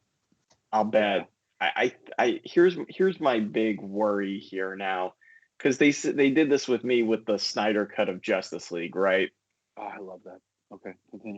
Is it marginally better than Whedon's Justice League? Yes, but in part of it is that the Snyder cut of Justice League, I think, gets more appreciation because of just how horrible Justice League was. Ooh, I mean, you're probably If not you don't wrong in that. have Justice League and you're just basing it on Zack Snyder's Justice League, I think you have a different feeling towards it. Mm-hmm. So my concern is, am I going to go in here and I'm not basing it as a movie, I'm basing it against the theatrical cut of the movie. Touche. And I that's was what gonna makes me say, think it's don't go better. seek this out if you feel that way about Zack Snyder's Justice League versus. Yeah, don't do Yeah, it. Don't. yeah, you're probably save yourself Yep. 3 hours. Yep. So moving on. Do you But want hold to on a second. Oh. I just wanted to know, Matthew, did you Yes, sir. enjoy Man of Steel? I love enjoy Man It's of my favorite Steel less Superman and movie. less every time I see it. I It actually is my- really liked it the first time, and the more I see it, the less I like it. Okay. The reason why I asked this is because you said something a few moments ago. You said this was something that had Batman and Superman in it, but did not act like Batman and Superman at all. At least your visualization and like what embodies as the character. Sure. What bothers And- me in this movie is Man of Steel was so good with giving Clark and Superman an arc and a feeling, and you're breathing and you just fell in, you empathize with him and you go along the ride. My argument, and Alex knows where I'm going to go. My argument with this movie is not because Batman is terrible, because he's stellar in this movie. I wish the whole movie was Batman. I'd be happy. Jesse Eisenberg is decent as Lex Luthor because he's more Riddler and Lex Luthor at some points, but I could live with it. I fucking hate sad sack Henry Cavill Superman this whole damn I movie. agree. I That agree. was what I hate kills me. A movie that was so dark. The end of Man of Steel gave me such hope for where we were going with that character. I was like, oh, this is a brilliant place to leave this movie. Clark Kent meet Lois Lane. Lois says, "Welcome to the planet," and he's like, "I'm always around, Lois." Oh my god, I was so ready. I was like, "Oh wow, okay." I actually and the think next this movie is them showing how he becomes a symbol of hope with Lois. This is the flaw in as that sort of like his movie guide. because Amazing. I'm gonna Nope, give you two things. did not get that. This is the flaw in this movie. I'm going to give you two things. I saw it opening night like you. I don't know if it's lost on you, but this was released Easter weekend that year. So Snyder's Superman is always a parable of The Jesus figure. It makes sense. But my God, there was no hope in this movie. It was darker, and then it got darker, and it got darker, and it got dreadful. Like there was a waste nothing, of Doomsday. Nothing, yeah, waste of Doomsday, but nothing waste of hopeful Doomsday. till the last scene. It was still dark. Like I'm just like, man, on Easter weekend, and they did it in the most violent way you could possibly imagine. And I was seeing kids next to me because the parents brought them, and he gets speared through the chest, and I'm like, he didn't even die this bad in the comic book. He just got mutilated. But that was what killed me was. The muted colors I was okay with, but Henry Cavill's costume should have been what we got in Justice League. It should have been bright because it should have contrasted everything around him. But he was miserable. And that scene he gives to Lois, who's my favorite. Amy Adams, who's my favorite Lois Lane on screen. I adore her.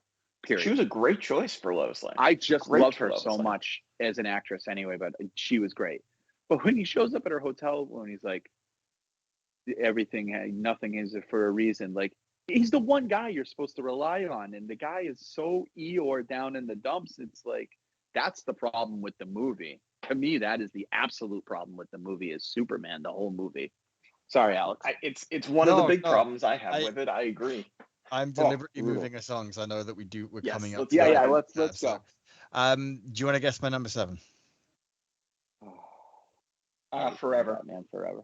I was going to say it too, but I'm going to go different. Hold on. Just because you like 66 so much and you rewatch this, I'm going to say Batman and Robin. No, it's Batman Returns. Oh, okay. There you go. This is interesting because we keep like this is all the same movies. We can't remember what order they're set in. See, this is why I've written the list down so I can pay attention to what you do. You're a scholar and a gentleman. Yeah, Joe, I'm going to assume you got Batman. I feel like your next one would be shit. What haven't you said yet? Yeah, exactly. You haven't said the Batman. Yeah, that would be it. Yeah. Oh, nice. That's good point. Good point, Alex. Yeah. I'm gonna go for me. Oh yeah, you guys want to guess? Yes, I do because I don't want to be rude. It was horrible of me last time. I also think you've gone with Forever. Yeah, I'd say Forever. 66. Number 7 is 66. Damn it. All right. Do you want to guess my number 8? Because we've gone over all those. Yeah, Forever. You are correct. It's Batman Forever. All right, fine. Let's talk about this movie. This is the movie that I wore the VHS tape out on. This is the Batman of my childhood because this is the one that I saw the most. Before you go any further, do you have any of the McDonald's ice cups? No. I have one in my pantry right now. I'm looking at it. My mom threw them out. I was so mad at her. Yeah, we never really had any of those. So this, honestly, this is one of my favorite movies from childhood. It doesn't hold up the same way. Chris O'Donnell annoyed the piss out of me when I was watching it again. I hate him. But ultimately, I mean, I'm not going to say much about it because I'm trying to be cognizant of time.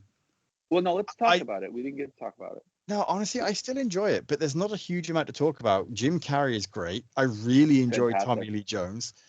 Val Kilmer is also really good. Except for the Cody Rhodes list. Yes. But like, yeah, it's a solid movie. This is the next chunk of things when I said I had it 3 chunks. This is all of these are really good, and I could bounce between any of them in most days. Batman Forever is at deliberately the bottom end of that because it's it's not quite as good as anything else. So, but do you think it is a worthy continuation of the Nolan verse? It's not not the Nolan verse of the Burton verse. It's not a continuation. It's an entirely new thing.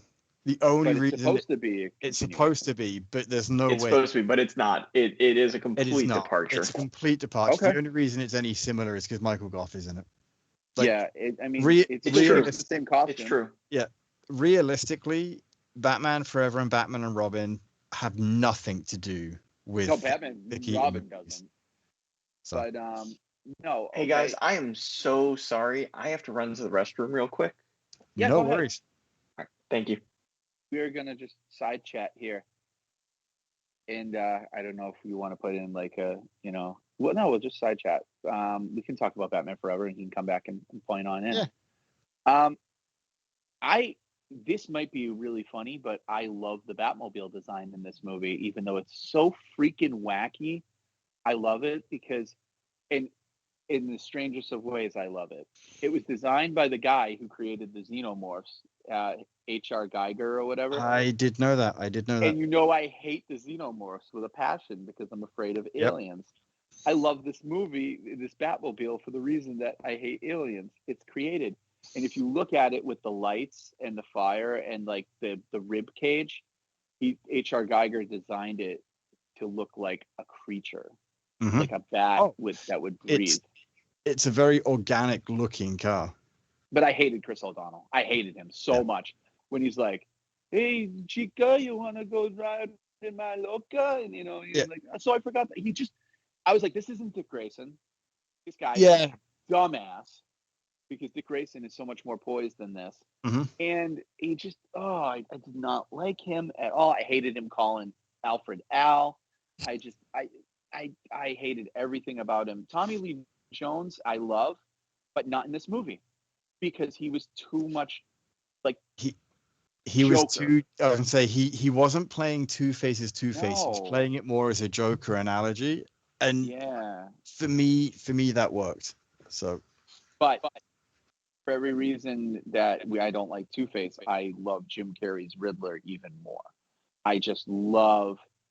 It's Jim Carrey. You knew you were going to get a corny, camp ball, over the top presence, and I liked it. I just thought he was really well done, which is why it makes me hate Jamie Foxx's Electro so much in Amazing Spider-Man 2 or The Amazing Spider-Man, because friggin' I hate how he ripped off Jim Carrey's Edward Nygma origin, but did it way, way worse.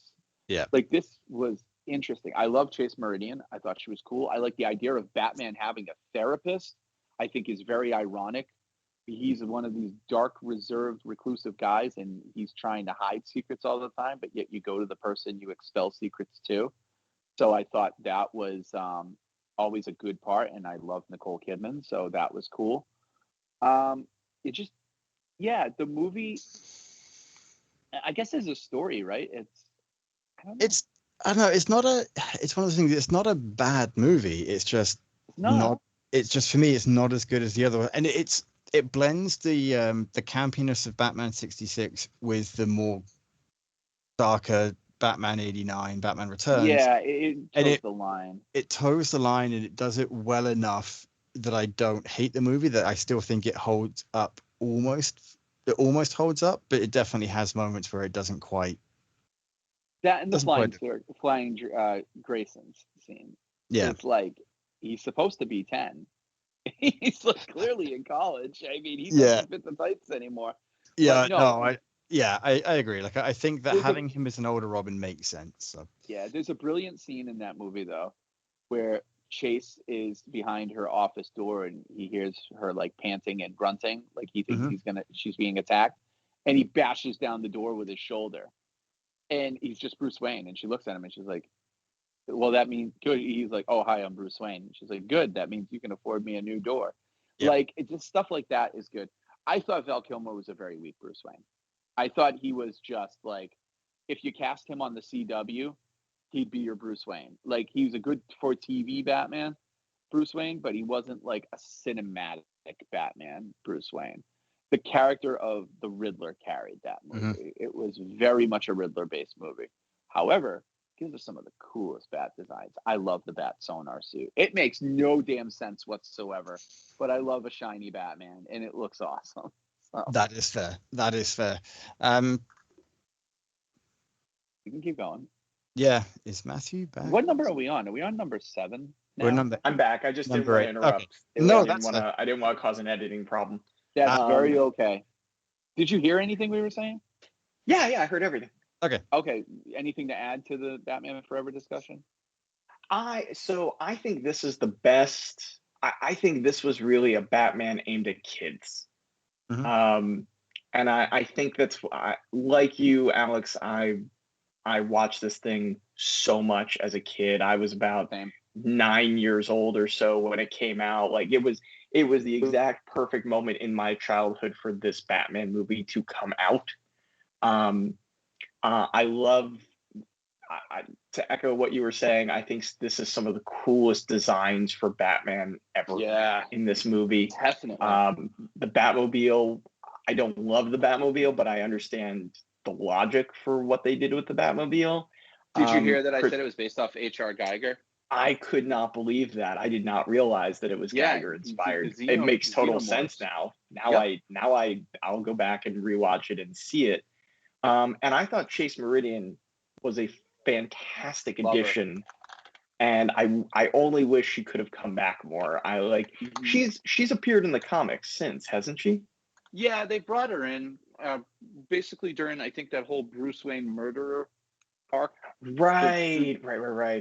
But she hasn't been. Yeah, she hasn't. But been she could be a big character. I think it makes all the sense in the world that a man who is so driven by trauma, who can't work through it. That's what I just said to Alex. Is drawn to a therapist. It makes all the sense in the world to me. Spends his time being so secretive, everything's behind a locked box. You go to a person, you naturally empty out your secrets too. I love that. Well, I think that's what's so interesting about this film. Like, that's the journey for Bruce. Is essentially Bruce wants to heal. He's in a place in his life where he actually wants to stop being driven by his trauma and wants to actually kind of confront it. And again, it's I'm not Batman because I have to be. I'm Batman because I choose to be. It's the whole arc of the film. That's where he ends it. So that is really the great story behind it. I've read the novelization on a dare like a year ago. And there is a whole bunch more Bruce Wayne stuff that you don't get in the movie that makes that arc even better, that I kind of wish was in there. Is there less Robin? There's a little less Robin. You could have cut some Robin out. He is definitely my weak point in there. I get why they did it. You wanted teenage girls to go to the Batman movie. I understand why they did it. Well, Tim Drake was red hot. Yeah, he was. So you had to, and you don't even get Tim Drake. You get Dick Grayson. No, so you don't get Dick Grayson either. I don't know what you get, but it's not Dick Grayson. I don't know who you get. Brutal. So yeah, there's a lot I really love about this movie. It hits me in a very nostalgic place. I was as a 9 and 10-year-old, and I think that, but I agree. I think it feels like a movie that does not age well for me. That's because fair. it really does feel like it was meant for my 9 or 10-year-old self. Right. Exactly. I agree with that. Joe, okay, you're number 8. Okay, what have I said? I gotta be honest now. I'm losing it. I said the Batman was my number 7, right? Yeah. So is Batman Forever your... shoot. Yeah. All right. Likewise for me, Batman Forever is my number 8. All right. So. Right. Cycle on. Okay, so my number 9. Alex is number 8. Yeah. My number 9. You want to make a guess? Batman and Robin. Batman and Robin. No. God. It is Batman v Superman. But the extended cut. Yes. We've Alex, talked so about you realize you don't prove my point at all very much with this extended cut, putting it at number 9. I was just thinking that. Wow. No, but I'm ranking these as Batman movies. The extended cut of Batman v Superman as number 9 is still a better movie, but it's a Batman film. There's only a few things I'll go back and actively watch. Wow. Okay. Joe, I'm making a guess at your number 9. Uh-huh. I don't even know what you have. Oh, Batman 66. Yes. You're really terrible at letting Matthew guess, you know that. Oh God, shit, yeah. Matthew, is your number 9? Fuck. I want to say Batman and Robin because you've been so vitriolic about Batman v Superman. Yeah. Joe?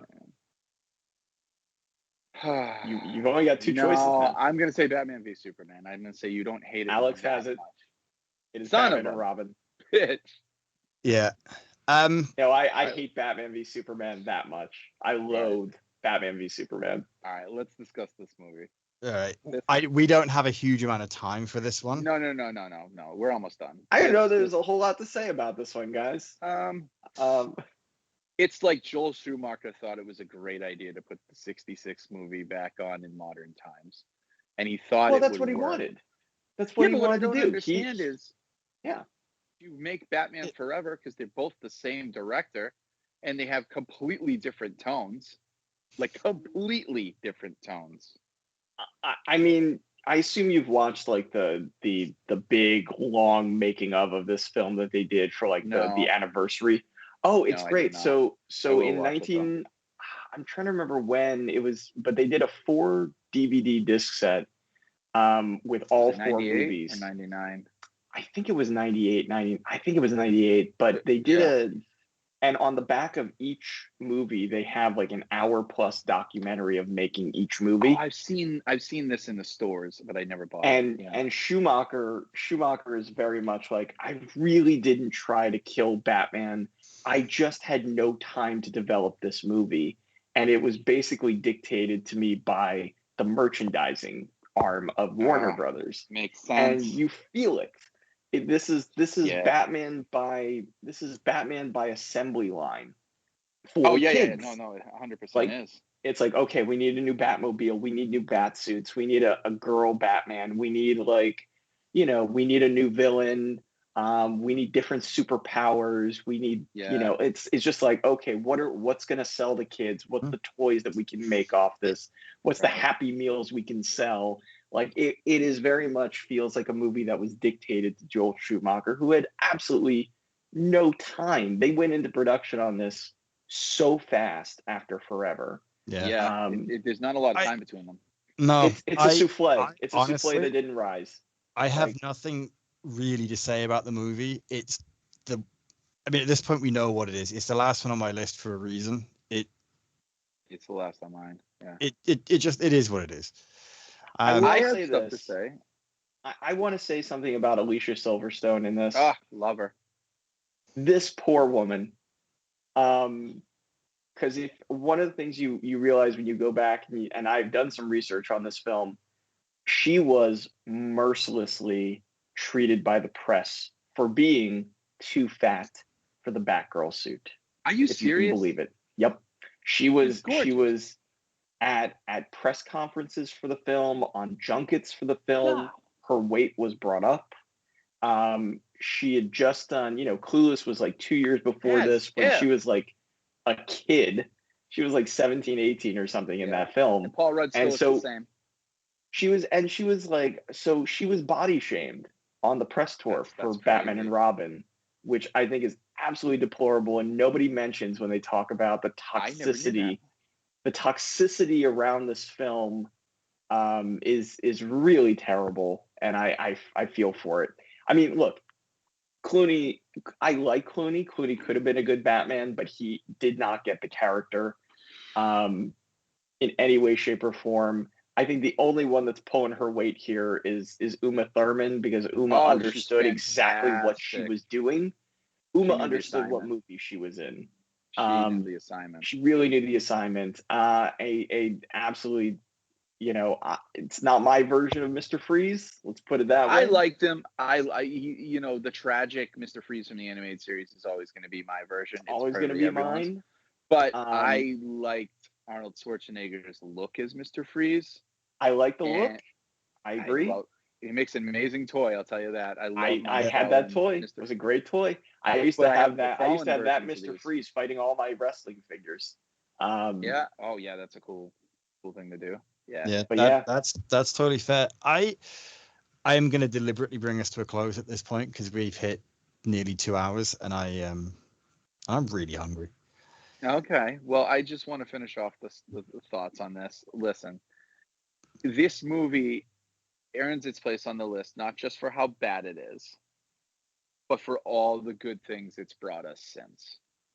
Because if we didn't get such a train wreck of a movie, I don't think people would have waited so long, and we'd be churning out endless Batman sequels like they were, James Bond movies, and we'd never hit these pinnacles that we've hit because people were afraid to touch it. It was nuclear after Batman and Robin. So because of how bad this movie, it gave caution to people before they gave us something great. And that's what I'm going to close with. What a lovely final thought. A lovely final thought. Listen, the dawn is darkest before the dawn. Exactly. That's really what Batman and Robin is. Yeah. I had to end it with something better than Alex because I'm hungry. Hey, I'm still hungry, and I will.